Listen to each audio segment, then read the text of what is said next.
Hola a todos y todas, bienvenidos a la ayudantía de alteraciones del equilibrio ácido-base. Mi nombre es Manuel González, compañero de quinto año, y la idea de esta ayudantía, igual que las anteriores, es contestar un par de preguntas, en este caso son cuatro, de alteraciones del equilibrio ácido-base, evidentemente. Eh, y ojalá la idea es que las analicen, las contesten, antes que yo les dé la respuesta, evidentemente. Y después vamos a ver un poco de materia de cada caso y vamos a responder las preguntas. Bueno, pregunta uno. Paciente masculino de 65 años ingresa al servicio de urgencia por cuadro diarreico agudo de 4 días de evolución. Al examen físico, 37,5 de temperatura, 110 latidos por minuto, disminución del turgor de la piel y mucosas secas. Oliguria, respiración tipo Kussmaul, o sea, polipnea y debilidad muscular. Se solicitan electrolitos plasmáticos y gasometría de sangre arterial y se obtienen los siguientes resultados. Entonces le pedimos pH, PCO2, bicarbonato real, base excess, calemia, natremia, cloremia. Y abajo están los valores de referencia. O sea, analícenlo. Respecto a este caso, es correcto afirmar que se trata de un trastorno ácido-base simple. El tratamiento de elección de la acidosis en bicarbonato intravenoso presenta una acidosis metabólica con anion gap aumentado, o la volemización del paciente no se recomienda como medida de manejo para la acidosis. Entonces, piénsenlo.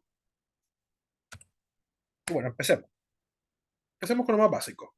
Balance ácido-base. Como lo dice el nombre, el balance ácido-base se puede entender como el balance de los ácidos o hidrogeniones, o protones, que son lo mismo, o desde el balance de las bases o bicarbonato. Por convención, se ve desde el balance de los hidrogeniones o protones. Pero ustedes entenderán que si lo quiero ver desde el balance de bicarbonato es lo mismo, pero al revés, que el balance de los hidrogeniones, porque son opuestos. Entonces, en la condición normal en la que uno debería estar en reposo, o sea, uno entendiéndose el organismo, debería estar en reposo, es un balance de hidrogeniones neutro, igual que un balance bicarbonato neutro. Es decir, que los ingresos son igual que los egresos. Entonces, en este caso, el estado ácido base va a ser normal, ¿cierto?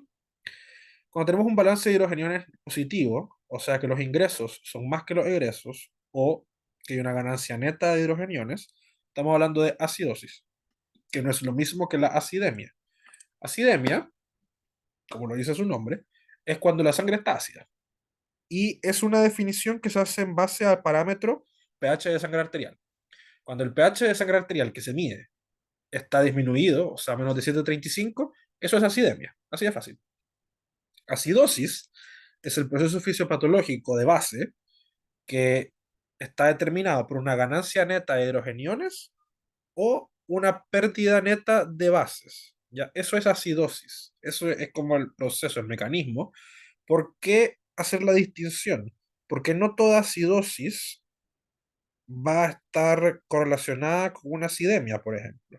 O sea, si yo tengo una acidosis metabólica y una alcalosis respiratoria, el pH perfectamente podría estar normal porque se están compensando, pero no significa que no hay una acidosis metabólica y que no hay una alcalosis respiratoria, la hay.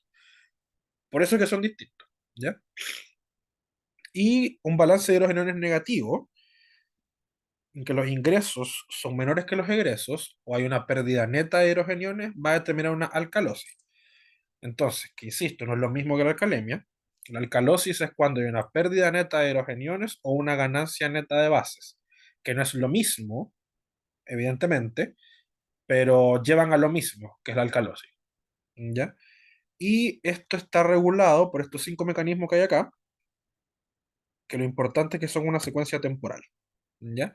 De arriba hacia abajo. O sea, cuando hay una alteración del pH sanguíneo, sí, o una alteración ácido-base, se van a activar estos mecanismos secuencialmente, de arriba hacia abajo, eh, a lo largo del tiempo, ya para tratar de compensar esta alteración ácido-base. El primero es el tampón intracelular, que es casi instantáneo, porque depende principalmente de equilibrio químico y está determinado por un intercambio entre el intra y el extracelular de protones y potasio, como vamos a ver más adelante. El tampón extracelular, principalmente el tampón bicarbonato, que no es el único, pero es el más importante. También está el tampón fosfato, el tampón de proteínas plasmáticas, pero el más importante es el tampón bicarbonato, que ese también es bastante rápido porque también depende de equilibrio químico. Ya como vamos a ver después, depende de una fórmula química, o así se entiende, no es que depende de la fórmula. eh, que no es lo mismo que el componente respiratorio y el componente renal, de compensación me refiero, que muchas veces se confunde porque muchas veces eh, piensan que el tampón bicarbonato es lo mismo que el componente respiratorio, pero no es lo mismo. Ya como vamos a ver después, el tampón extracelular bicarbonato es muy rápido porque depende del equilibrio químico, de los compuestos químicos que hay en la sangre, y el componente respiratorio tarda horas en activarse porque depende de una de que los quimiorreceptores detecten esta alteración, después manden una señal al sistema nervioso central, después el sistema nervioso central manda una señal a los músculos respiratorios y se efectúe la compensación. O sea, eso tarda horas en activarse. El tampón extracelular es minutos, ¿ya? Después está el componente renal, que tarda días en activarse, pero lo importante del componente renal es que si bien se activa, o sea, tarda varios días en activarse, cuando se activa, está activo a largo plazo. Ya el componente respiratorio no. El componente respiratorio se activa en un par de horas, pero se autolimita y se agota también bastante rápido. Entonces, el potencial de compensación que tiene el componente respiratorio es bastante escaso. En cambio, el componente renal se activa en algunos días después de que inicia el trastorno, pero cuando se activa es a largo plazo y es bastante más eficiente en su compensación. Y después está el tamponamiento óseo, que ya necesita que haya un trastorno varios días o varias semanas para que se active, que generalmente se ve en enfermedad renal crónica, cuando ya el trastorno óseo base es crónico, o sea, indefinido. Ya. El tampón intracelular, como dijimos, es un intercambio principalmente entre potasio y, o sea, de potasio y protones entre el intra y el extracelular. Ya, entonces, cuando tenemos acidosis, o sea, hay un exceso de protones en el extracelular, la forma de compensarlo es que estos protones entren a la célula a expensas de una salida de potasio. Ya, entonces, uno pensará, cuando hay acidosis, ¿hay hipercalemia? Y la respuesta es sí y no. ¿Por qué? Porque si bien al inicio hay una tendencia a la hipercalemia, porque está saliendo el potasio de la célula hacia el extracelular, a expensas de una entrada de protones, para compensar el trastorno, la acidosis, esta hipercalemia no es eterna, ¿ya? Porque si hay hipercalemia, va a haber mayor filtración renal de potasio, va a haber mayor excreción renal de potasio, y eventualmente ese potasio que estaba en el celular se va a perder también. Y esto no es eterno, o sea, el potasio, este mecanismo no es eterno, el potasio también se agota. Entonces, este potasio, si bien al inicio va a estar en exceso en el extracelular, a medida que se vaya perdiendo, va a llevar una hipocalemia.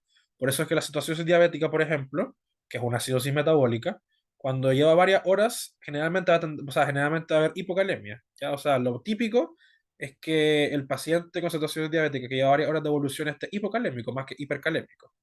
Y es por esto mismo que le estoy explicando. Y la alcalosis, es decir, que hay un exceso de bases en el extracelular, va a compensarse a través de la salida de protones hacia el extracelular a expensas de una entrada de potasio a la célula. ¿Ya? Y ustedes pensarán de dónde vienen estos protones. Y lo dice acá. La fosfofructoquinasa 1, que es la enzima reguladora más importante de la glucólisis, uno de los elementos que la regulan es los protones, ¿ya? La concentración de protones. Entonces, cuando hay una disminución de esta concentración, o sea, en una alcalosis, se va a aumentar la actividad de esta enzima, va a aumentar la glucólisis y eso va a llevar a un aumento en la producción de lactato y protones. Y son estos protones los que van a formar la reserva que va a salir para compensar la alcalosis. ¿Ya? Es como dato para que sepan de dónde vienen esos protones y que también esos protones se agotan. O sea, no es eterno esto. Y bueno, como dice acá, es una regulación muy rápida. O sea, apenas se instala el trastorno, esto comienza a andar, pero es de muy corto plazo, se agota muy rápido y el potencial de compensación que tiene es muy escaso. O sea, un trastorno ácido base nunca se va a compensar solamente con esto, pero es uno de los mecanismos que hay y es un mecanismo rápido. Después está el tampón bicarbonato, que es el principal tampón extracelular, que está determinado por esta fórmula que está acá. Entonces, recordando, el tampón bicarbonato es puro equilibrio químico. O sea, acá es simplemente por los componentes químicos que hay en la sangre que van a determinar un aumento o disminución del bicarbonato o el CO2, ¿ya? Entonces, acá en esta fórmula se pueden ver claramente los dos sistemas de regulación principales del equilibrio ácido-base, que son el componente pulmonar, que va a regular la entrada y salida de CO2, que es un ácido, recordemos, y el renal, que va a determinar la entrada y salida por excreción urinaria de bicarbonato y protones. Entonces, esta fórmula lo muestra, estos dos sistemas de regulación.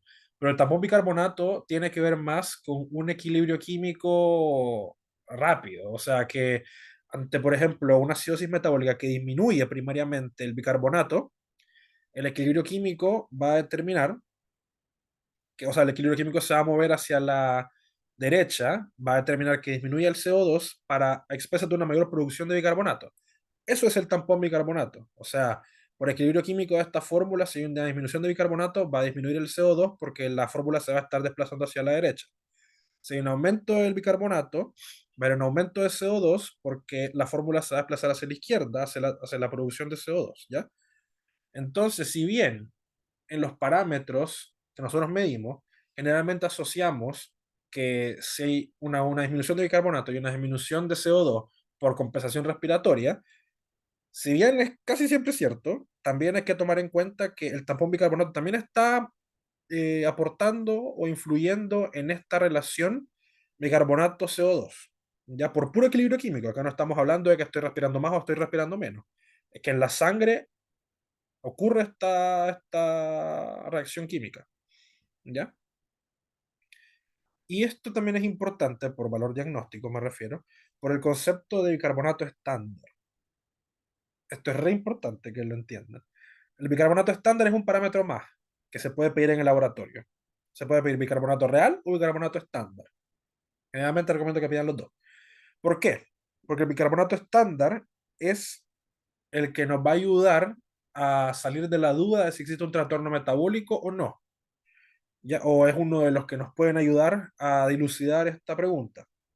Porque el bicarbonato estándar es el bicarbonato plasmático medido en condiciones estándares de PCO2, o sea, 40 milímetros de mercurio, y se interpreta como el bicarbonato plasmático de origen metabólico, ¿ya? Entonces, si yo tengo un bicarbonato real, 7 por ejemplo, y después un bicarbonato estándar de 40, que es lo normal, eso significa que el bicarbonato o sea, que está determinado por un origen metabólico, un trastorno metabólico, está, perdón, en 24, que es lo normal, me equivoqué. Eso significa que si el bicarbonato estándar está en 24, no tengo un trastorno metabólico. Porque si yo elimino el componente respiratorio, que es lo que estoy haciendo en el bicarbonato estándar, y mi bicarbonato estándar es normal, significa que el único problema que tengo es un trastorno respiratorio. ¿Ya? Y por eso es que el bicarbonato está alterado, el bicarbonato real. En cambio, si yo tengo un bicarbonato estándar alterado, ya sea más o menos de lo normal, significa que tengo un trastorno metabólico primario de base, ¿ya? Por ejemplo, si yo tengo un bicarbonato estándar de 7, significa que tengo una acidosis metabólica. Y yo puedo decir que tengo una acidosis metabólica, porque lo único que tengo, o sea, lo único que estoy ahí evaluando es el componente metabólico, y si está alterado es porque tengo un trastorno metabólico, ¿ya? Ese es uno de los usos del bicarbonato estándar.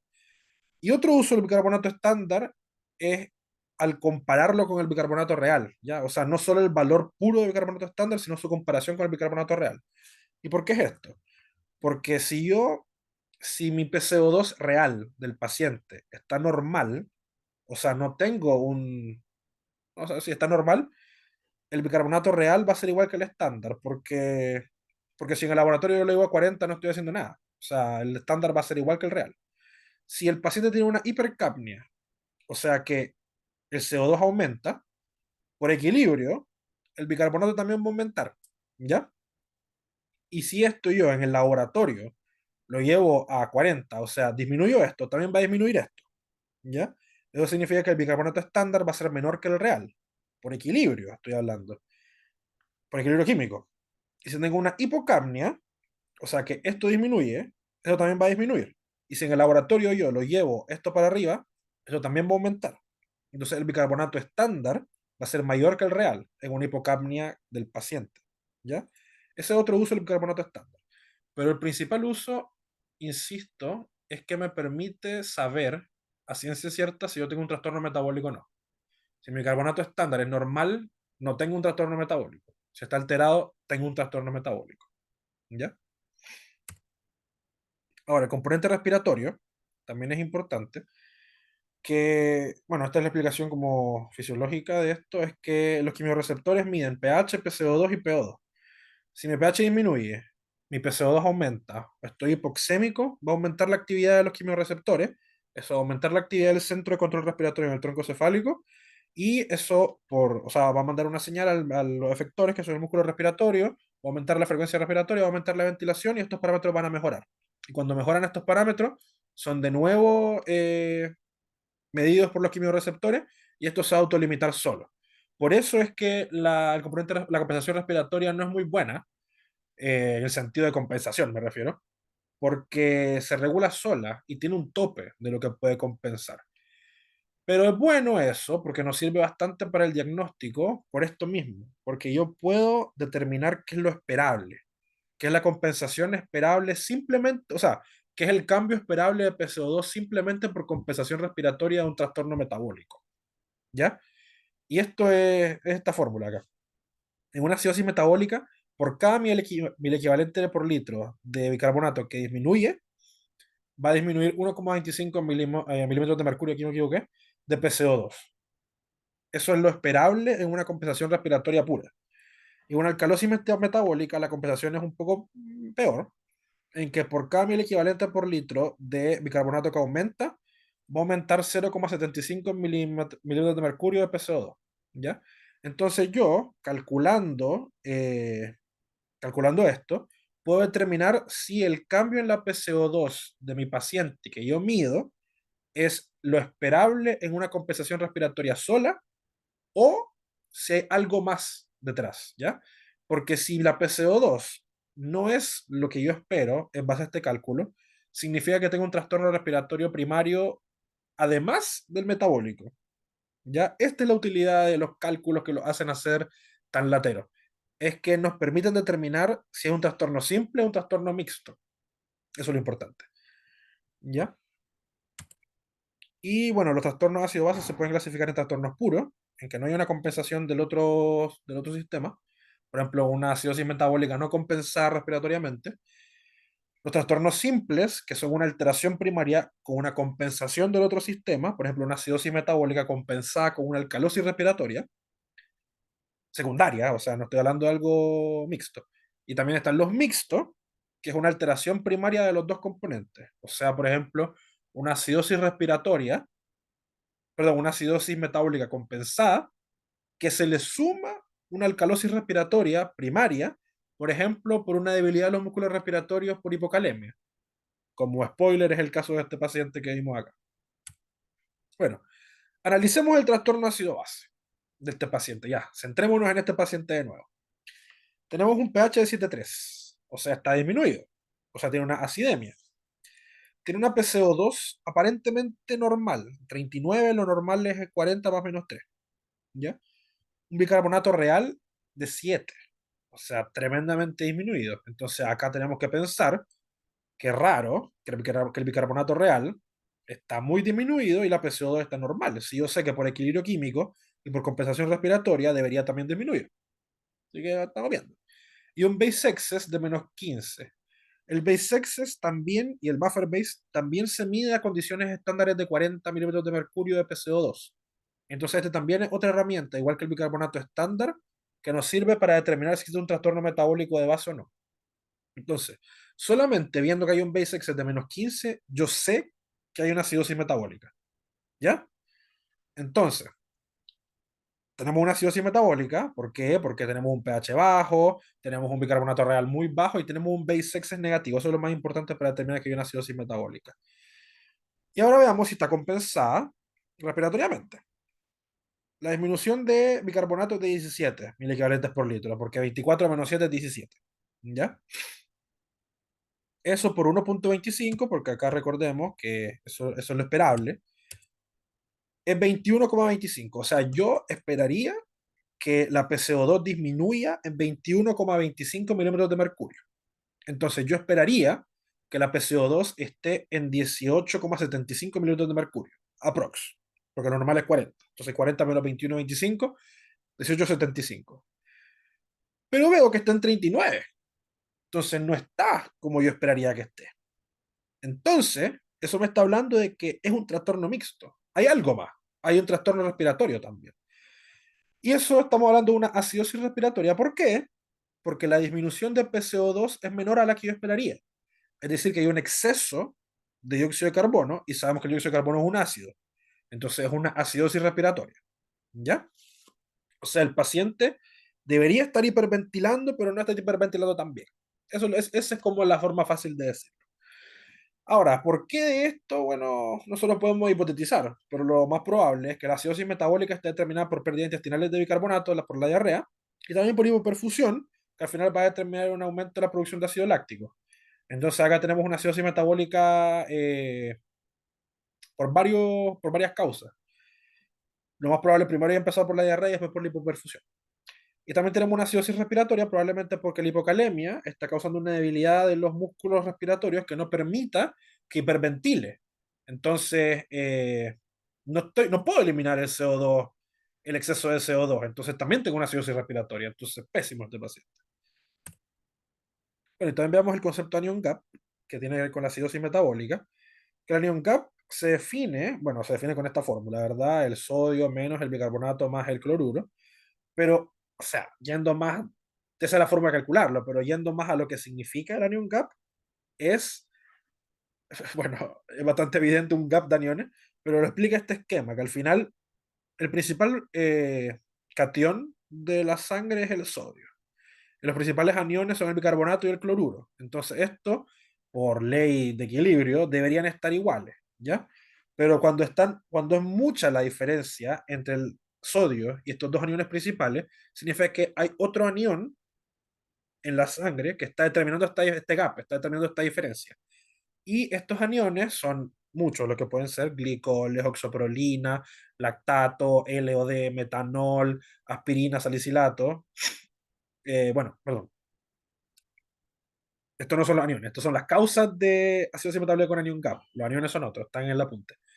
Pero entonces, por ejemplo, la aspirina, el anión es el lactato también, pero esta es la causa, la intoxicación por salicilato. Entonces, eh, la acidosis metabólica se divide con anion gap aumentado y sin anion gap aumentado. ¿Ya? O sea, con anion gap aumentado, con anion gap normal. Y eso es más para una aproximación diagnóstica, porque como vemos acá, las causas de acidosis metabólica con anion gap aumentado están bien descritas, que es la típica mnemotecnia Goldmark, que es por intoxicación con glicoles, con oxoprolina, aumento de lactato, intoxicación con metanol, intoxicación con salicilatos, falla renal, cetoacidosis, que al final esto nos permite, claro, dividir la acidosis metabólica y aproximarnos al diagnóstico etiológico, ¿ya? Aunque eso también es como bien engorroso porque a veces existen causas con anion gap aumentado y con anion gap normal, supuestamente, que también se entrelazan o se como sobreponen en un mismo paciente, como en este caso que vamos a ver después. Entonces, al final, este cálculo, que es con sodio, cloruro y bicarbonato, nos permite determinar si el anion está aumentado o normal, que lo normal es entre 9 y 14, ¿ya? Entonces, veamos a este paciente, vemos que el bicarbonato era 7, la natremia 130 y la clorimia 110, 133 menos 7 más 10 más 110 es 16. Está un poquito aumentado el anion en este caso, que es esperable porque, como vimos, está tendiendo a la deshidratación y a la hipoperfusión, entonces está comenzando a producirse más ácido láctico, entonces este paciente está como yendo hacia esa vía de, de causa de acidosis, ¿ya? Porque recordemos que todo inició con la diarrea, pero ahora también está sumándose la hipoperfusión. La hipoperfusión produce lactato, que está aportando al aumento del anion gap. Entonces así estamos viendo cómo asociando cosas y permitiendo un mejor diagnóstico del paciente, de la condición del paciente. Ya. Entonces, como dije, las causas de acidosis metabólica, si vienen con anion gap aumentado o con anion gap normal, aquí están todas. Y o sea, como marqué con rojo las que podemos identificar probablemente en este paciente. Y como vimos, la diarrea aparentemente debería tener el anion gap normal, la diarrea pura y dura, ¿ya? porque no está produciendo ningún anión la diarrea, simplemente está perdiendo bicarbonato.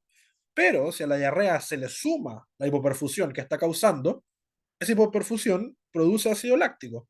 Entonces se le está sumando esta causa. Entonces tampoco es tan así como que lo separo así, así, y después escojo uno de los diagnósticos, sino que se sobreponen. Es un poquito más complicado que eso. Pero la idea es,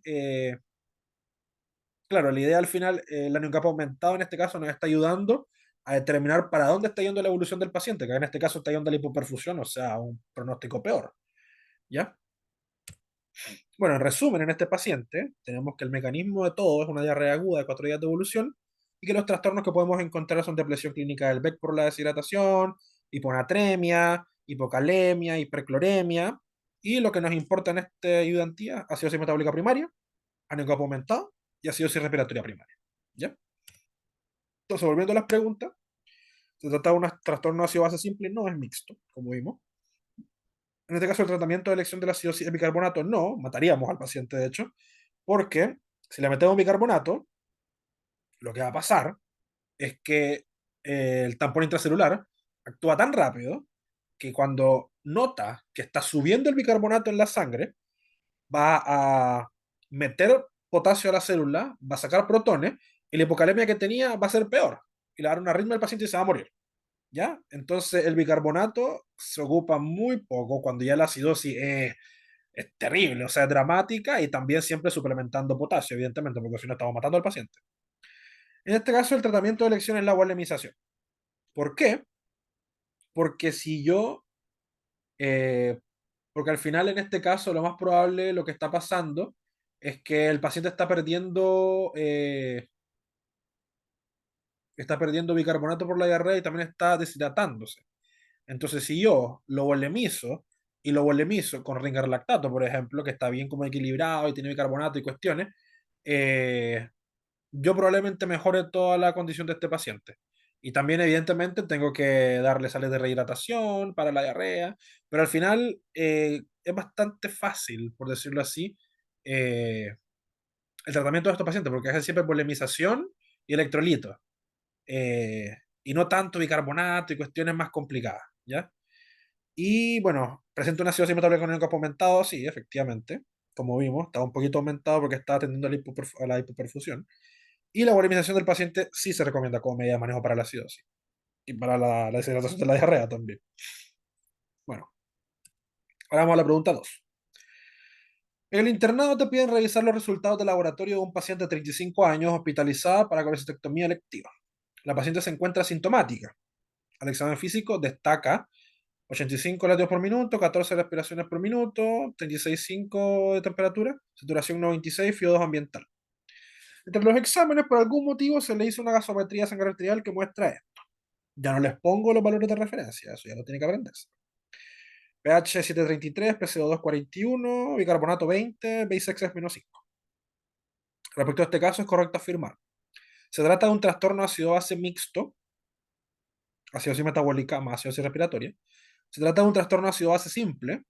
Se trata de un trastorno ácido-base puro. O no presenta ningún trastorno ácido-base ya que los parámetros se encuentran en rango normal. Un par de segundos, piénsenlo. Es la C. Se trata de un trastorno ácido-base puro. Ahí les puse los valores de referencia ahora. ¿Y por qué es puro? Se dirán ustedes. Bueno, primero empecemos. Tiene una acidosis metabólica. ¿Ya? Eso lo vemos bien acá. El pH está un poquito bajo, el bicarbonato está un poquito bajo y el base excess está en menos 5, francamente. ¿Ya? Y acá vemos que no hubo una compensación respiratoria como tal. La PCO2 está normal. Y si hago los cálculos, veo que no hubo compensación. ¿Ya? Que al final, claro, ustedes podrán decir, pero puede que no haya, o sea, que el valor de PCO2 no sea lo esperable de la compensación respiratoria, pero porque hay un trastorno respiratorio primario de base. Yo te podría decir sí, pero también los exámenes no lo son todo. Veamos la clínica del paciente, una paciente asintomática, con frecuencia respiratoria normal, la paciente está súper bien, entonces no hay un trastorno respiratorio de base, la paciente no está con debilidad musculorrespiratoria, no está usando musculatura accesoria, no está hipoventilando, no está hiperventilando, está normal la paciente. Y simplemente encontramos este hallazgo de que está con una muy leve acidosis metabólica, sabrá, anda a saber a vos por qué, entonces, y que no tiene compensación respiratoria, entonces es un trastorno ácido base puro, ¿ya? Un poquito les puse este ejemplo para que vean que los exámenes no lo son todo, tenemos que ver la clínica de la paciente también, evidentemente.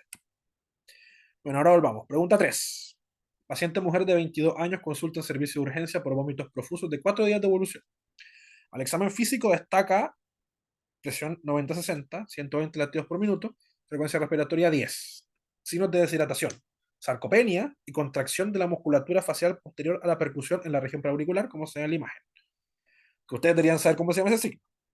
Se le solicitan electrolitos plasmáticos y gasometría de sangre arterial que muestran los valores que hay allá, que no les puse los valores de referencia, porque ustedes ya se lo deberían saber. Ya. Uy, ahí se los puse. Me equivoqué. Ya, bueno, se los puse. Respecto a este caso, es correcto afirmar que los hallazgos al examen físico son explicables por un aumento en la excitabilidad neuronal. El aumento en la oferta distal de cloruro actúa como perpetuador del trastorno ácido-base. Presenta un trastorno mixto, alcalosis metabólica con acidosis respiratoria. O el aumento en la producción de lactato actúa como mecanismo de compensación del trastorno ácido-base. Piénsenla, analícenlo. Ya. Hablemos un poquito de alcalosis metabólica, que espero que sepan qué es lo que tenía este paciente. Bueno, la alcalosis metabólica tiene varias etapas. Empezamos con la generación de la alcalosis metabólica, que puede ser por distintos mecanismos. Segundo. Puede ser por pérdida de hidrogeniones, por ganancia de bases, o sea, al final lo que estamos hablando es una pérdida neta de ácido, una ganancia neta de base, o por el o por influjo celular de protones, por ejemplo, eh, cuando tenemos una hipocalemia, sí, una hipocalemia, que eso es lo menos de los casos. Pero entonces la generación puede ser por estos tres mecanismos. Y rápidamente se comienzan a dar mecanismos de compensación, ¿ya? Que es por tamponel extracelular no bicarbonato, porque evidentemente acá el bicarbonato está en exceso y es parte del problema, entonces no lo puedo compensar con bicarbonato, sino que se compensa con fosfato, con proteínas plasmáticas, con distintos tampones extracelulares. También tampón intracelular, como, o sea, que en este caso saldría protón expreso de una entrada a la célula de potasio, acidosis respiratoria, que es la compensación respiratoria al final, y también compensación renal a largo plazo, solamente si no hay trastornos hidroelectrolíticos asociados. Eso es importante.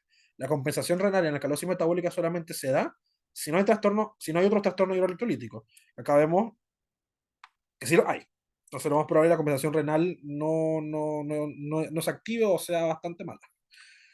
Entonces, después de la generación, hay un proceso, hay una etapa de mantención. Que la mantención es por un aumento del umbral renal de bicarbonato. O sea que sabemos que el umbral renal de bicarbonato es la concentración de bicarbonato en sangre a la cual comienza a excretarse en la orina bicarbonato. ¿Ya? Es el umbral de bicarbonato. Y en este caso, hay un aumento de este umbral, que eso significa que si, por ejemplo, normalmente 24, eh, o sea que cuando ya hay, por ejemplo, 26 mil equivalentes por litro en la sangre de bicarbonato, comienza a detectarse en la orina bicarbonato. En este caso, que hay alcalosis metabólica, este umbral aumenta. Entonces, por ejemplo, si aumenta el umbral, a mayores niveles de bicarbonato en sangre, se va a seguir reabsorbiendo. Ya no se va a excretar. Y eso va a determinar que se mantenga esta alcalosis. ¿Ya? O sea, no se va a excretar este exceso, sino que se va a reabsorber. Y esto es por distintos mecanismos de mantención, de presión de cloruro, que eso, o sea, una menor oferta una menor oferta distal de cloruro en el túbulo colector, por ejemplo, que va a estar determinado, por ejemplo, por una hipocloremia, eso va a ser un mecanismo de mantención de la alcalosis, porque el cloruro a nivel distal en el túbulo colector es necesario para que se excrete el bicarbonato en el túbulo colector, ¿ya? Entonces, si yo tengo hipocloremia, eso va a tener una menor oferta distal de cloruro en el túbulo colector, una menor excreción de bicarbonato, va a aumentar el umbral, se va a mantener la alcalosis. Ese es el proceso mental. También contracción del BEC. ¿Por qué? Porque si se contrae el BEC, se activa el sistema renina-angiotensina-aldosterona y eso va a determinar un aumento en la excreción urinaria de protones a nivel del túbulo colector y eso también va a llevar a que se mantenga se mantenga y se empeora la alcalosis, a fin de cuentas. Entonces, alcalosis más contracción del BEC, pésimas noticias. Depresión de potasio. ¿Por qué? Porque si tenemos una depresión de potasio, va a llevar a un mayor influjo celular de protones, que o sea, eso a corto plazo va a llevar a una peor alcalosis, por simple intercambio intraextracelular. Y además, si yo estoy metiendo protones a la... Claro, si yo estoy metiendo protones a la célula del túbulo colector, después esos protones se van a excretar por la orina. Entonces va a aumentar la excreción urinaria de protones y se va a propagar, o sea, se va a empeorar la alcalosis también y se va a mantener. Entonces, después la hipercapnia secundaria, porque aumenta el pool intracelular de protones que lleva aciduria paradójica, que es más o menos la misma lógica de la depresión de potasio. Y el hiperaldosteronismo, porque por la misma razón de la contracción del BEC, si tenemos un hiperaldosteronismo primario o secundario, va a haber una mayor excreción urinaria de protones. Entonces, son estos mecanismos por los cuales se mantiene y se empeora la alcalosis metabólica. Entonces, alcalosis metabólica con hipocloremia, peor. Alcalosis metabólica con contracción del BEC, peor. Alcalosis metabólica con hipocalemia, peor. Alcalosis metabólica con hipercapnia secundaria, peor. Y alcalosis metabólica con hiperaldosteronismo, peor. Mantiene y empeora. Y finalmente, lo ideal es que la última etapa es la recuperación, ya que cuando se normaliza el umbral renal de bicarbonato, ya sea solo o por intervención nuestra, y eso va a llevar a que el exceso de bicarbonato se pueda eliminar y el pH sanguíneo se estabilice, se normalice. Entonces, estas son las etapas de la alcalosis metabólica. Ahora, ¿cuáles son las consecuencias a nivel del organismo de la alcalosis metabólica? Bueno, vasoconstricción arteriolar, que va a terminar hipoxia tisular. Entonces, por ejemplo, la alcalosis metabólica puede llevar a hipoxia y puede llevar a que localmente se aumenten los niveles de ácido láctico, por ejemplo. Entonces, todo mal, a fin de cuentas. Después, eh, alteraciones neurológicas, también cefalea, letargia, delirio, convulsiones, estupor, mayor riesgo de arritmias, principalmente por trastornos de la calemia, que son secundarias de la alcalosis metabólica por el tamponamiento intracelular, hipoventilación, con hipercapnia e hipoxia, que al final es la compensación, o sea, ya, la compensación respiratoria de alcalosis metabólica y hipoventilación, ¿ya? Entonces eso es malo, obviamente, porque va a determinar, qué sé yo, una hipoxemia, va a determinar, claro, una hipercapnia, pero después también los trastornos de la calemia pueden llevar a una mayor hipoventilación. Entonces, no solamente una alcalosis metabólica, sino que se agrega una acidosis respiratoria primaria, no solo la compensatoria, ¿ya? Entonces, peor la cuestión. También hipocalemia por influjo, o sea, por taponamiento intracelular, con riesgo de intoxicación, debilidad muscular, poliuria, por una diabetes insípida, nefrogénica. Tetania, por hipocalcemia, que vamos a ver después por qué es hipocalcemia. Y también hipoxia tisular, perdón, por mayor afinidad de la hemoglobina por el oxígeno, que vamos a ver después también por qué. Pero entonces al final la esclerosis metabólica lo que causa es que la hemoglobina tenga mayor afinidad al oxígeno y en los tejidos no se libere ese oxígeno, sino que se mantenga unido a a la hemoglobina, entonces lleva hipoxia tisular. ¿Ya? Eso es lo que quiere decir eso. Bueno, veamos un poco de tetania por alcalosis, que es por la hipocalcemia que causa esta alcalosis, ya como en este caso, por ejemplo.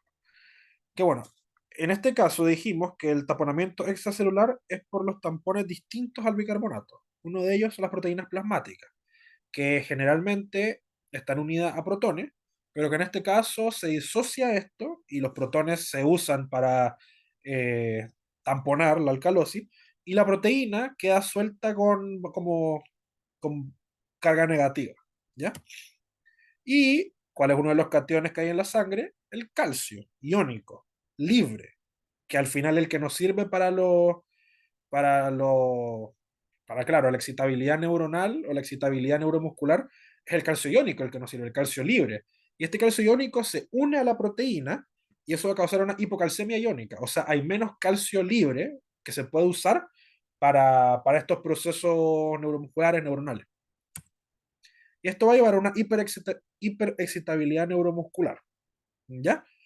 Y eso es la tetania, que antiguamente se veían estas posiciones espantosas, pero ahora son más sutiles las tetanias, que es el signo, los típicos signos de Chopstead, que es el que tenía este paciente, que es cuando yo percuto la zona preauricular, el nervio facial, hay una contracción de la musculatura facial, y también el signo de Trousseau, que es que cuando yo, por ejemplo, hago presión con el esfingo, causa una contracción de la musculatura del antebrazo. ¿Ya? Esto al final es signo de hipocalcemia, que es por una hiperexcitabilidad neuromuscular, y que una de las causas de la hipocalcemia puede ser la alcalosis metabólica. ¿Ya? Y el efecto de la alcalosis en la hemoglobina está bien graficado en esta tabla, que al final, cuando tenemos un aumento en el pH, va a haber una mayor afinidad de la hemoglobina por el oxígeno, ¿ya? Y eso va a determinar que el oxígeno a nivel de los tejidos no se suelte y no vaya a los tejidos, evidentemente, y va a causar hipoxia tisular, ¿ya? Aunque la hemoglobina, los niveles estén normales, cualitativamente está mala la hemoglobina, ¿ya? Tiene mayor afinidad al oxígeno. Pero esto también es autolimitado, o sea, esto no es para siempre, porque hay mecanismos de compensación de esto, que es que en las alcalemias crónicas de varias horas, el efecto sobre la hemoglobina se revierte porque los glóbulos rojos producen 2,3-DPG, que como vimos, o sea, como sale acá, si aumenta eso en los glóbulos rojos, disminuye la afinidad. Y como está aumentada, si la afinidad disminuye, vuelve a la normalidad. ¿Ya? Entonces, este es un mecanismo de compensación que tiene los glóbulos rojos para revertir este efecto de la alcalosis. Bueno, y analizando el trastorno ácido-base, tenemos que tiene una alcalemia, tiene una hipercapnia franca, tiene un bicarbonato real aumentado y tiene un base excess también aumentado. Entonces, con este base excess aumentado, yo puedo decir que tiene una alcalosis metabólica. Ya lo puedo decir con seguridad. Y bueno, vemos si está compensada. El aumento de el bicarbonato son 11, porque 24 es lo normal, más 11 a 35, por 0,75, 8,25. Entonces, lo que yo esperaría que tenga de bicarbonato, perdón, de PCO2, es 40 más 8,25, 48,25, está en 48, entonces yo puedo decir que sí, está compensado. Entonces es una alcalosis metabólica con compensación respiratoria, o también, o sea, lo podemos decir alcalosis metabólica con acidosis respiratoria compensatoria. ¿Por qué? Porque el aumento de PCO2 está dentro de lo esperable. Entonces es un trastorno ácido-base simple. ¿Ya? ¿Y por qué la alcalosis metabólica? Probablemente por pérdidas intestinales de protones, por los vómitos, porque recordamos que el vómito lo que estamos vomitando es el ácido clorhídrico del estómago, entonces estamos perdiendo hidrogeniones o sea, sin compensarlos con base.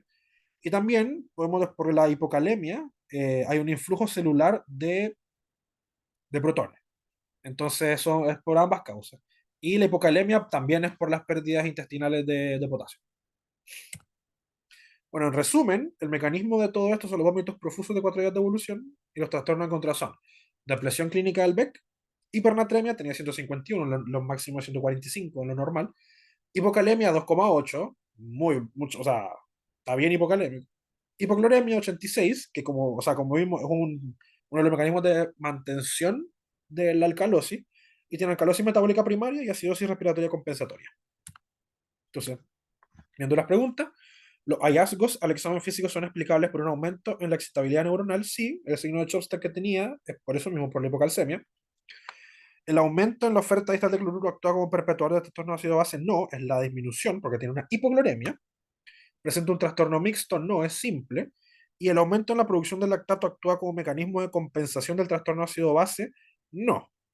¿Por qué? Porque aunque la producción de lactato, claro, es un ácido, entonces podría a la larga compensar podría compensar el trastorno, no es un mecanismo de compensación fisiológico, o sea, es patológico, de hecho, la producción de lactato. Entonces no es un mecanismo de compensación. Los mecanismos de compensación son taponamiento extracelular, taponamiento intracelular y compensación respiratoria en este caso. Bueno, y la última, pregunta 4. Paciente de 6 años es traída al servicio de urgencia por su madre debido a compromiso de conciencia y aumento de la frecuencia respiratoria. Refiere a haberla encontrado en el suelo del baño con un frasco de pastillas al lado. Se toman inmediatamente gasometría arterial y electrolitos plasmáticos que muestran esto. Entonces, analícenlo, vean si está bien, si está mal, qué tiene de bueno, qué tiene de malo. Y acá les pongo los valores de referencia.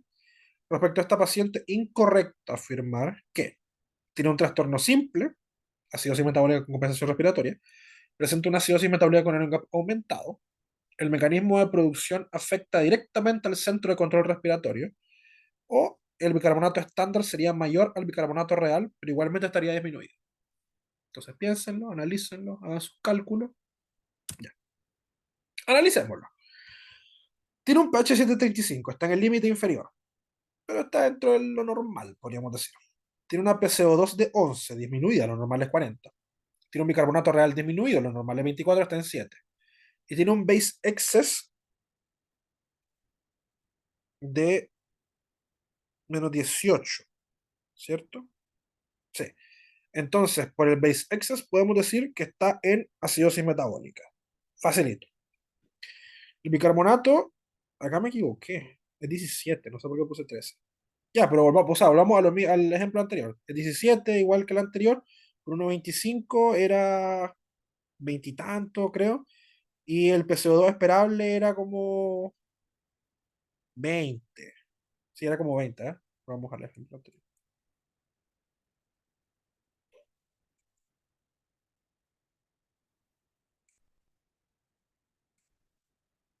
Acá está. Era así, 19. 19 era lo esperable. Y acá tenemos. Cuando le suelo el PT se lo voy a arreglar. Y acá tenemos, claro, 19 era lo esperable, y aquí tenemos 11.